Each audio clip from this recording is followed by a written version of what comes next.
Gente, eu vim conversar hoje com a doutora Cláudia Pezzini, que é psicóloga há mais de 20 anos. Nós vamos falar sobre Janeiro Branco, mas especificamente sobre dois assuntos mais recentes que as pessoas precisam de maiores informações, que são comportamentos narcisistas e comportamentos de dependência emocional.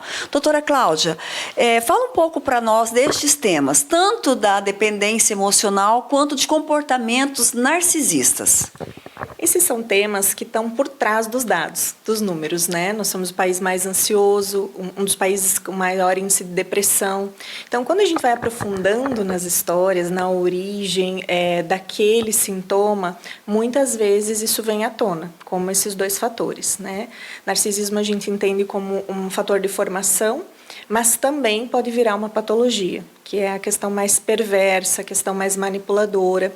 A dependência emocional, que está ligada, normalmente um narcisista se junta com alguém com dependência, ela está ligada também aos fatores de formação da infância, né? Desse núcleo familiar que faz com que é melhor um ambiente ruim, seguro, com a falsa segurança, do que poder trabalhar isso, trabalhar sua independência. Então, são questões importantes da gente pensar o que há por trás dos diagnósticos. Quando a pessoa percebe, como que ela percebe, quais são os primeiros sintomas possíveis dela perceber que ela é dependente emocional? E a dependência emocional, é bom que fique claro que ela não é só de pessoas, né, doutora? Ela é também de lugares, de sensações, de cheiros. Substâncias, né? A gente sempre falou da dependência química, né, do álcool, das drogas. Esse é um tema também super importante para pensar Janeiro Branco. Mas nós temos a dependência afetiva, que hoje também tem se falado muito, e é importante a gente ter prudência. Porque muitas vezes o julgamento de quem não é técnico, às vezes acaba banalizando os termos. Então, quando a gente pensa nas dependências, a gente também pensa nas repetições e na história dessa criança, na história dessa família, né? Onde cada um vai estar trabalhando, desenvolvendo aí os seus mecanismos de defesa diante de traumas, de situações difíceis. Então, a dependência está muito ligada a essa fragilidade do eu, essa fragilidade de se ver autônoma, repetindo ou uma dependência da mãe, do pai, ou uma situação de uma família muito disfuncional. Então, a dependência ela tem a ver com uma falsa sensação de proteção, onde eu não vejo outro caminho, onde eu não consigo viver sem a droga, a pessoa, né? E ela tem toda uma mudança legal do pensar saúde mental, porque a mudança é biopsicossocial, biológica, né? Você vai reagir, o seu corpo vai reagir a qualquer dependência aí, tanto no celular, também a gente fala das dependências das redes, você vai ter a dependência social que vai te afetar aí nas suas relações, né? E a dependência emocional. Você não consegue se ver sem aquela substância, aquela pessoa, aquela situação. Então, como é que a gente pensa o tratamento disso, né? Primeiro, isso tem se repetido na sua vida? Se você tem se repetido e se dominado por essa situação, é um sinal de alerta. Doutora, eu posso vincular aquela pessoa rotineira, aquela pessoa que compra sempre nos mesmos lugares, que frequenta sempre os mesmos lugares, que está sempre no mesmo ciclo de amizade, ela é uma pessoa propensa ou ela já é uma dependente emocional? Essa tua pergunta é muito boa, porque hoje a gente tem um alto crescimento de diagnóstico de transtorno mental feito de forma muito rápida. Então, a gente pega um sintoma isolado, um comportamento isolado e diagnostica. Isso é muito perigoso. Vamos pensar aí desde o autismo, né? Eu já recebi escolas falando, essa criança com certeza é autista porque ela está brincando sozinha. Mas tudo bem uma criança brincar sozinha. Então, quando a gente vai olhar para esses rituais de comportamento, para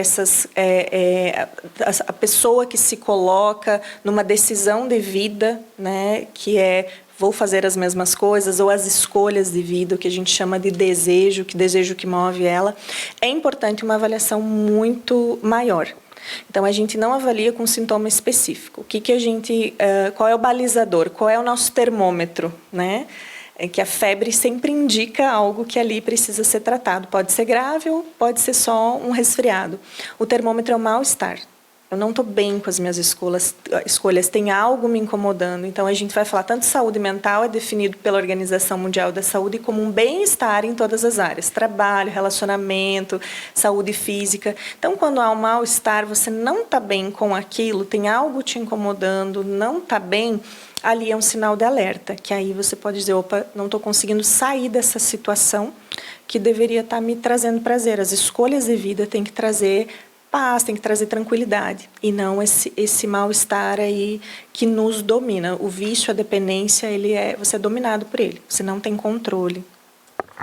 E nós podemos perceber aí em vários tipos de relacionamentos, abusivos inclusive, que a pessoa separa, ela tem a decisão de romper aquele ciclo e ela não tem a condição de manter aquele ciclo rompido.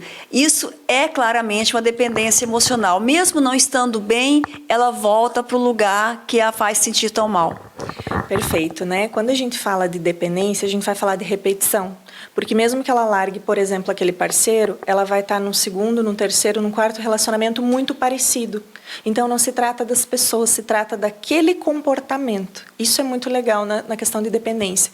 Pensar que eu repito um comportamento independente das pessoas. Eu saio daquela instituição, eu saio daquele trabalho, eu estou repetindo a mesma sensação, a mesma questão ali. Né? Isso são marcas da infância muito profundas. Né? A gente vê o ciclo das violências, eles são ciclos geracionais. Então, houve alguma coisa ali, né? Como a gente pensa, por exemplo, do alcoolismo, que é muito comum. O vô bebia, o pai bebia, o filho bebe, a agressão, a violência. Então, a dependência é da mesma forma. É uma passividade tão grande que muitas vezes ela está relacionada até a uma questão geracional. A mãe era assim, a avó era assim. Não só de mulheres, né? A dependência está para todo mundo, independente de gênero, classe, assim como os transtornos mentais, como o sofrimento mental, está para todo mundo e a gente precisa ficar alerta e falar sobre saúde mental. Doutora, como que eu faço para perceber que eu estou convivendo com um narcisista, com uma narcisista?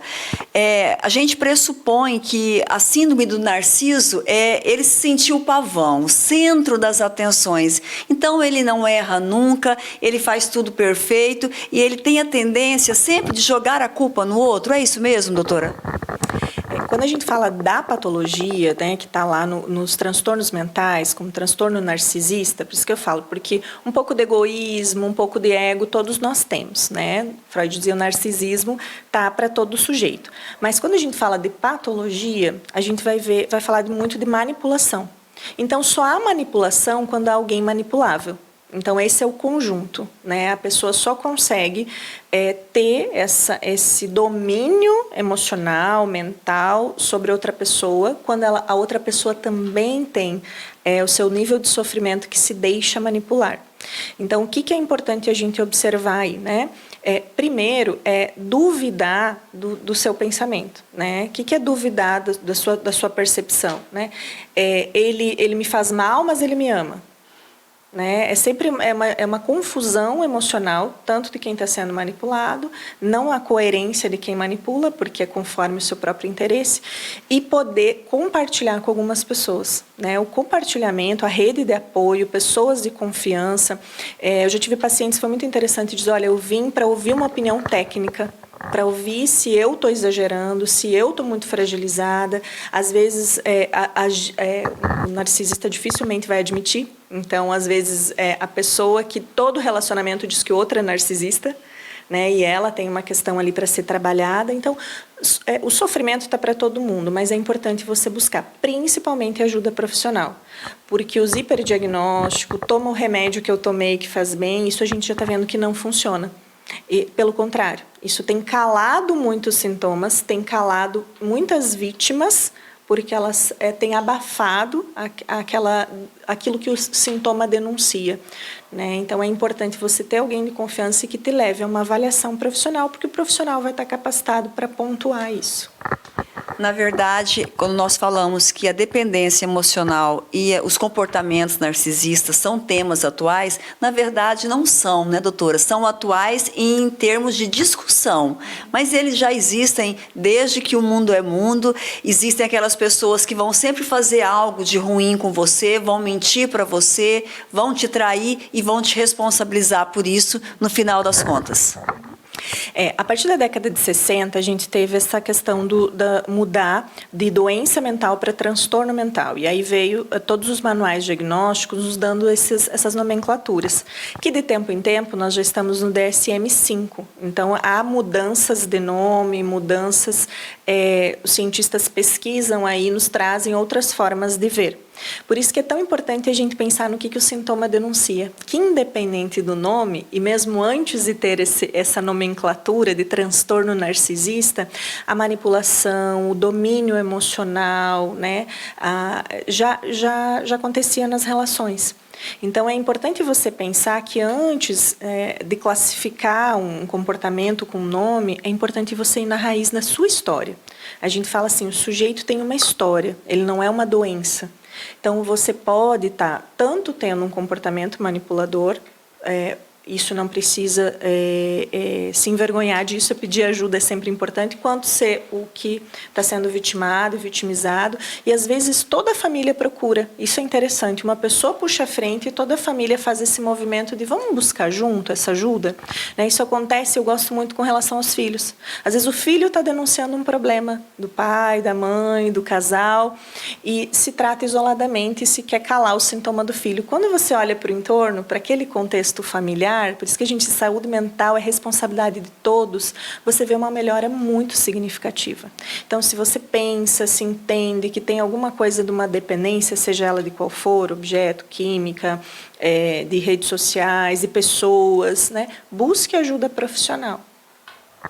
Então, a orientação é sempre conseguir se ver, conseguir fazer um exame interior, ver onde está o problema e o mais rápido possível procurar uma ajuda. Porque quanto mais rápido você procura ajuda, com certeza mais rápido os sintomas serão sanados.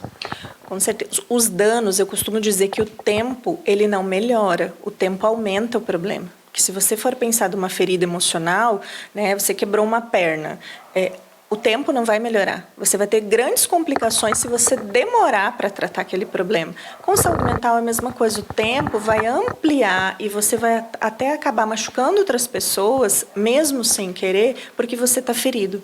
Então, quando a gente diz, né, que saúde mental é uma questão de saúde pública, é uma questão de repensar as políticas públicas, é responsabilidade do Estado, é direito de todos, mas também é responsabilidade de todos, né? E você tem alguma responsabilidade, sendo profissional, sendo mãe, sendo pai, sendo filho.